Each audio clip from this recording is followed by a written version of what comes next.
are listening to Lighthearted, the official podcast of the United States Lighthouse Society. My name is Jeremy D'Entremont. Welcome to another edition of Lighthearted Light. Today, we'll be listening to an edited version of an interview that was recorded back in early 2019. It was first heard in a special edition of the podcast in January 2020. Ernie DeRaps, a native Mainer, spent several years in the 1950s and 60s as a Coast Guard lighthouse keeper at four Maine lighthouses: Monhegan, Fort Point, Heron Neck, and Browns Head. Prior to his lighthouse experience, Ernie joined the Navy in February of 1946. He studied aerial photography, and he later served as a photographer and cameraman for WLBZ TV in Bangor, Maine. After he left the Coast Guard in 1969, Ernie went to work for the state of Maine, initially as navigational aids foreman. He devised a buoy system that's still being used today, similar to the federal navigational aids used in coastal waters. A book by Ernie DeRaps and his wife Pauline was published by Foghorn Publishing in 2006. Ernie's half of the book was called Lighthouse Keeping. If you turn the book over and upside down, the other half of the book by Pauline DeRaps was called Light Housekeeping.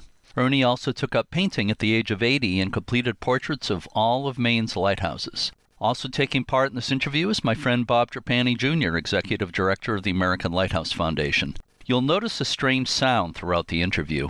We recorded the conversation at Ernie's kitchen table. As we spoke, Ernie kept tapping his fingers on the table. It wasn't until I listened to the recording later that I realized the tapping went right to the microphone stand and was recorded as a loud boing every time. But I felt strongly that the interview should be heard in spite of the problem. So let's listen to this re-edited version of my conversation with Ernie DeRaps now. After World War II, you worked as a photographer for some years for the IRS. You're also in the Naval Reserve. Yes. You joined the Coast Guard in the fall of 1955. And I understand you had a very brief stay at the Deer Island Thoroughfare Light on Mark Island near Stonington. But really your first lighthouse assignment of any substance was at Monhegan Island in Maine. I believe that started in July 1956. Yes. And by then you were married and had a son, Tommy? Yep. Well, Monhegan being 10 miles off the coast, my wife was a little reluctant to go because she was 4 months pregnant. But she decided, we'll go out. And when we got there, wouldn't you know, it had to be the lowest tide possible. And they couldn't drop the ramp down. So my wife had to climb up the greasy, slimy old ladder. And when she got to the top, some of the ladies on the island gave her a big hand and wished her well. So we were kind of in like Flynn after that. Yeah. Now, when you arrived at Monhegan, there was still a second-order Fresnel lens in use in the lighthouse, right? Yes. And the lens still rotated by means of a clockwork mechanism at that time. You had to wind that. 1,000 pounds. Yeah. Can you describe the mechanism and how that worked? Well, it was a clock type of mechanism. If I let the weight go all the way down, it took me about a half hour to wind it back up. So I got to the point that I preferred to only let it get down about halfway so that it wouldn't take so long to wind it back up. Mm-hmm. But the mechanism rotated the lens, which was on a base of mercury so that it would turn more easily. I just had to make sure there was sufficient mercury in the base, make sure that it was on and working properly. And the light had to go on a half hour before sunset and stayed on until a half hour after sunrise. Your second child, Lisa, was born while you were at Monhegan. We went out there when my wife was 4 months pregnant, and 5 months later, she says, I'm going to catch the ferry, go see my parents. And she was gone 2 weeks and came back with a child. Our second child, Lisa Roxanne DeRaps. You know, the normal procedure of taking care of a baby and whatnot, she was kept pretty busy. So all I had to make sure was that the light was on the proper time and so forth and so on. I had one of 2 trucks on the island, so oftentimes I helped out around the island with the truck. Yeah, not a lot of motor transportation on Monhegan Island. No, it's only a couple of dirt roads, and I've always liked to tell the story that a young man greeted us, and I put my wife and my son in the truck and asked him to bring him up to the lighthouse while I got my gear and all my equipment out of the boat. So he took him up, and there's a very steep incline just before you get to the lighthouse. My wife turned and looked at the young driver and said, "You know I'm pregnant." And the poor kid almost fainted. So he slowed down and made it a little easier for her. And one of the things Monhegan is famous for is its artists' colony. There's been artists spending time out there for a long time. Did you get to know any of the artists out there? Well, 2 houses below the lighthouse was Andrew Winter, a well-known artist, and his wife also was an artist, Mary, and they used to come play cards with us. And before we left, Andrew gave us a beautiful painting of the lighthouse with some children playing out in back of the lighthouse. In your wife's part of the book, she wrote about inspections by the Coast Guard Group Commander from Rockland and the District Commander from Boston. What do you remember about those inspections? Those were pretty interesting. Well, we tried to keep the place clean and painted and all of that, but when the local commander out of Rockland came, the second time he came, he said, "I'm not going in that house and dirty it up. She's such a good housekeeper, I don't need to go in there as long as the paperwork is done and everything's okay." So I think she mentions that in the book. Also, your first experience with the Flying Santa, who at the time was Edward Rowe Snow, the popular historian, a longtime Flying Santa to lighthouse keepers. Your first experience with that was at Monhegan. What do you remember about that? Well, he flew over and flew around in order to get our attention, and then he came down a little lower and he dropped off gifts for my 2 children. Mm-hmm. Which was greatly appreciated, and I eventually was able to contact him and thank him for the constant checkup and whatnot. Did you give summer tourist visits up to the tower? Did people want to do that type of thing? Very seldom did I let people go up to the lens itself because they tended to put their hands on it, and that meant a cleaning job. So after Monhegan, you were transferred to Fort Point Light Station in Stockton Springs, Maine, near the mouth of the Penobscot River. Well, I think the thing that really stands out was that was the first time that I had a fog mel that I had to wind up. My wife liked it so well because she grew up in Belfast, only about 12, 14 miles away. And when she passed away, I gathered up my family. We put some of her ashes in the water there because it was her favorite lighthouse. But as far as the light was concerned, it was electric. All I had to do was push a switch. Whereas at Monhegan, I had to actually get into the lens and light it manually because it was what they called it. Incandescent oil vapor. Incandescent oil vapor, IOV. It's in the book. Yeah. It must have been nice to live on the mainland after your time at Monhegan, to live on the mainland at Fort Point. Well, my wife liked it because during the day, I could leave for a few hours to take her to the store or whatever. Made her happy. You also had the chance to be a scoutmaster of the Boy Scouts. Yeah, that I have always been in scouting, and it was great to be able to be the scoutmaster for that area. And you mentioned the fog bell at Fort Point. You did have to wind that, right? Yeah. Which was kind of finicky from what I read. Well, there were times that I had problems with it.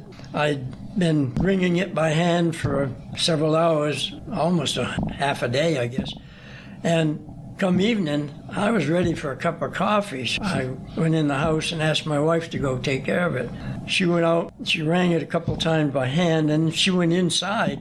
Next thing I know, the thing was running automatic all together.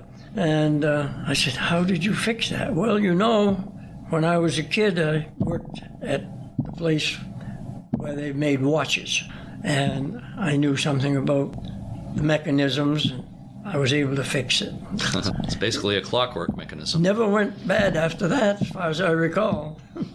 Now, I read that you had new fencing put in at Fort Point, because that's a pretty good drop on the cliff there, and you had kids playing outside. So you had, Yeah, they put up, I asked for a fence, and they brought one. It was nothing more than a snow fence, but it worked. That's what kept my kids from going over the drop of about 80 or 90 feet into 80 or 90 feet of water. Yeah, you needed something there. Also, you had a nice outdoor fireplace put in there that you did a lot of your cooking on. Yeah, we had company quite frequently. Yeah. My wife's parents and nieces and nephews. We had a good time while we were there. A funny story your wife wrote about something, a little boo-boo that she made involving the flag at Fort Point. Yeah, she never forgave herself for that. She was a cold morning. I don't remember, I was doing paperwork or something. And she says, I'll put the flag up for you today. I said, okay, go ahead. So she went out and put the flag up and came back in. About mid-afternoon, got a phone call.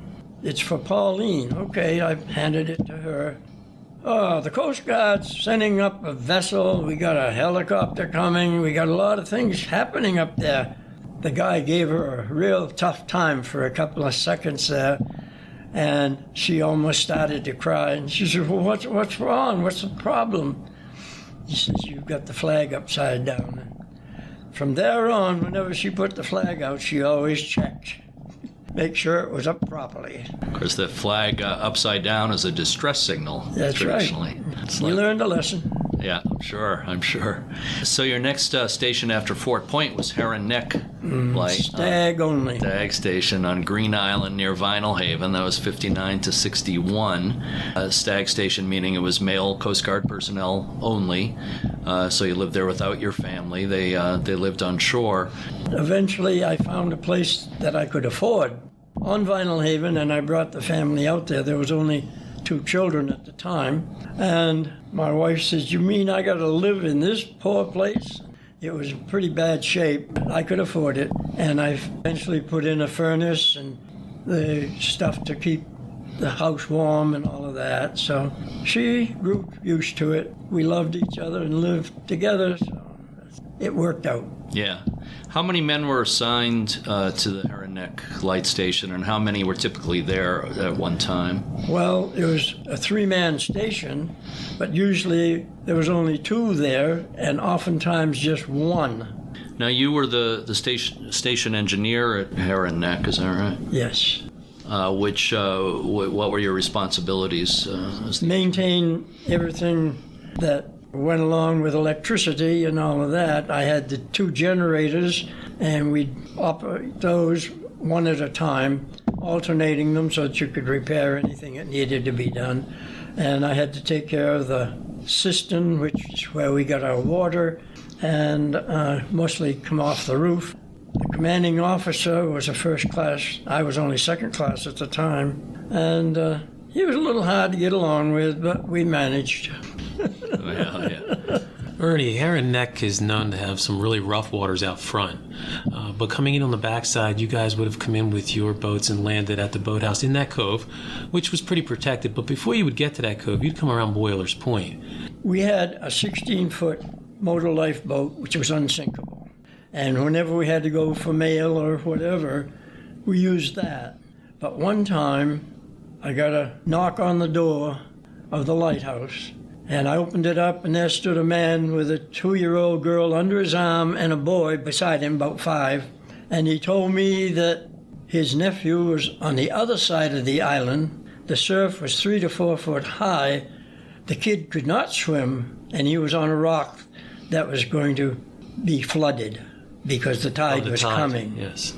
Wouldn't you know, our unsinkable boat was in for repair. I had my own 10-foot punt.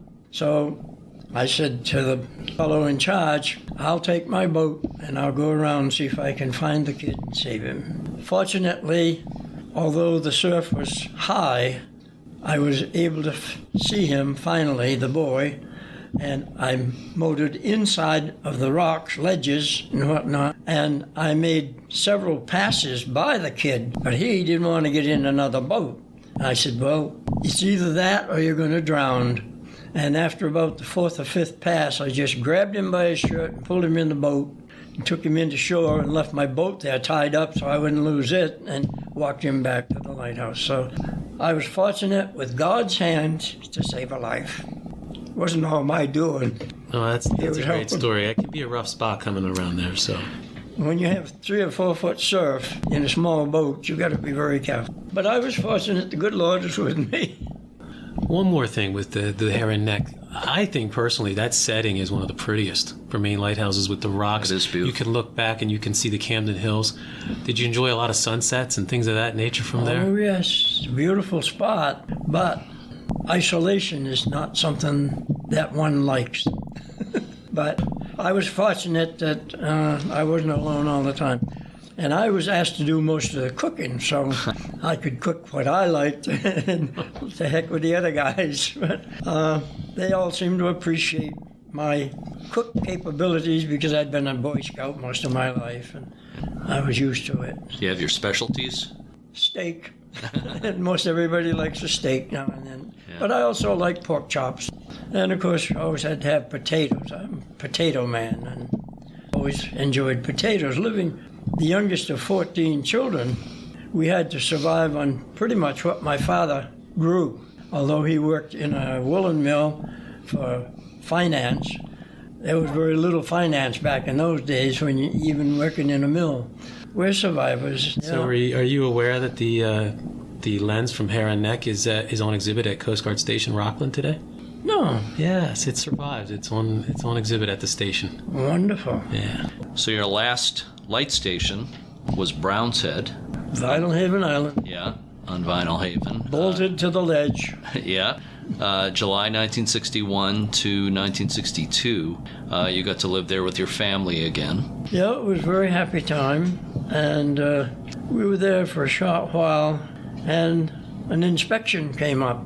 Well, as far as the local fellow in charge at Rockland, he would come and look at the paperwork and all the outside buildings and all, but he says, I won't bother to go inside. I may make a mess for your wife. She was a good housekeeper, and he knew it. So, but then one day, the district inspectors came.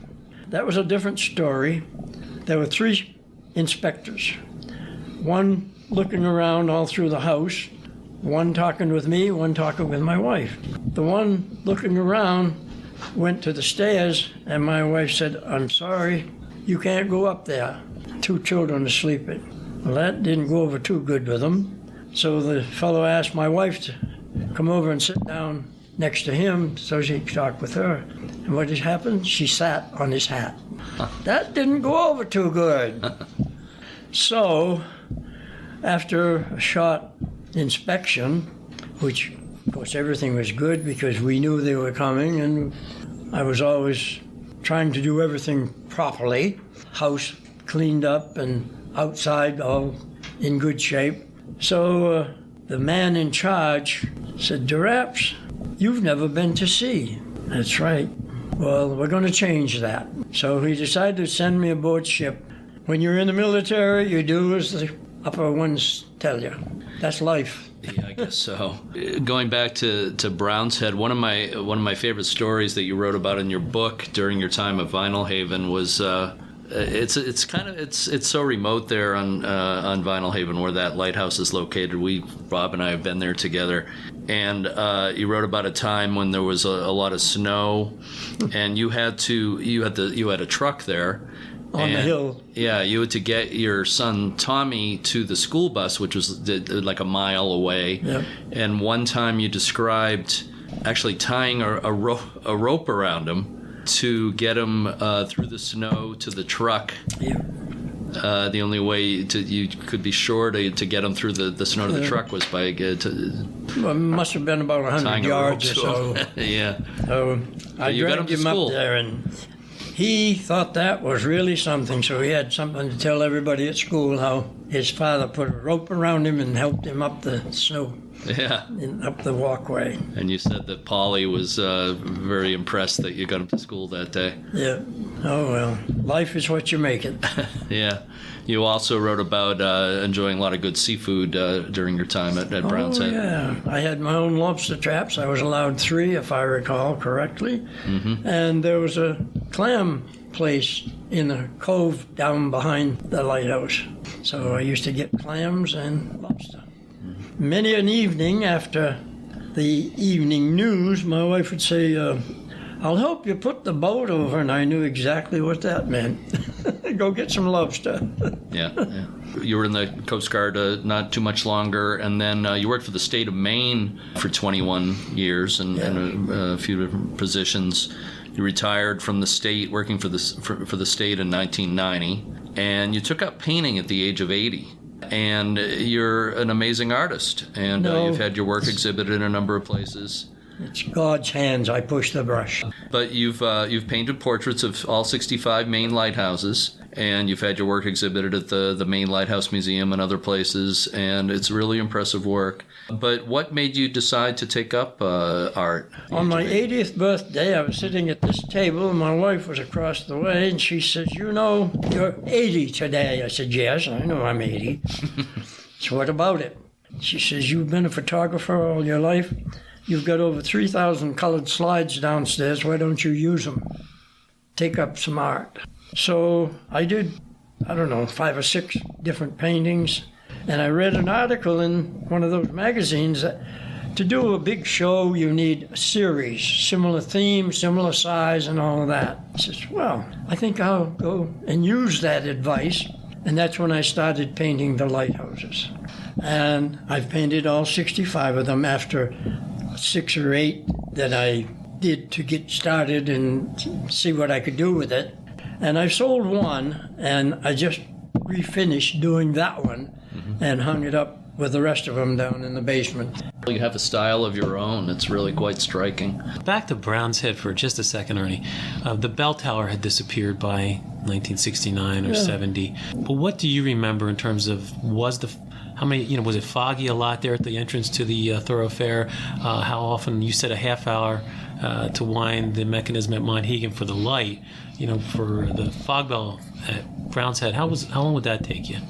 I don't remember how often it rang, every 20 seconds or something like that. So that means winding it up isn't going to last too long if it's going to be banging away every 20 seconds. So I used to let it get down about halfway, and that way I didn't have to wind it up quite so much at one time. But it was about 1,000-pound weight. You know what struck me, having stayed there overnight at the keeper's house at one point, and sitting in the kitchen with the windows open. Of course, this is the summertime. The water is like almost right there. It's right up against the bulkhead. Now, I can't think of too many keepers' houses where the water was that close, where you could, it was just an interesting experience to feel that close to the water from a house. There's very few lighthouses that are that close to the water, but in a good southwesterly storm, the water would fly right up onto the windows. When it got done, well, you had to go out and clean all that salt off the windows. But, well, my wife and I not only loved each other, but we liked being together. Being together meant a great deal to both of us and for the children. I think that the short stay that we had there was greatly enjoyed because we were together again. Having family and all of that was fine, but then in inspection, as I said, my wife sat on the captain's hat. Off I went to sea. Well, at least you'll be happy to know that the Fresnel lens remains in place and is still in service today. At Browns Head, the same one that you would have polished and kept looking nice. Well, I was always conscious of trying to keep things correct and looking good because I figured that was my job. Well, on that note, Ernie, you've had a great career at lighthouses and a great life, great family life, and I really appreciate you spending time with us today. Really appreciate it, and thank you, Bob Trapani, also for being part of this conversation today. You'll have to go downstairs and see my collection. Oh, we will. Take your camera if you like. Thanks so much. I've always said, life is what you make it.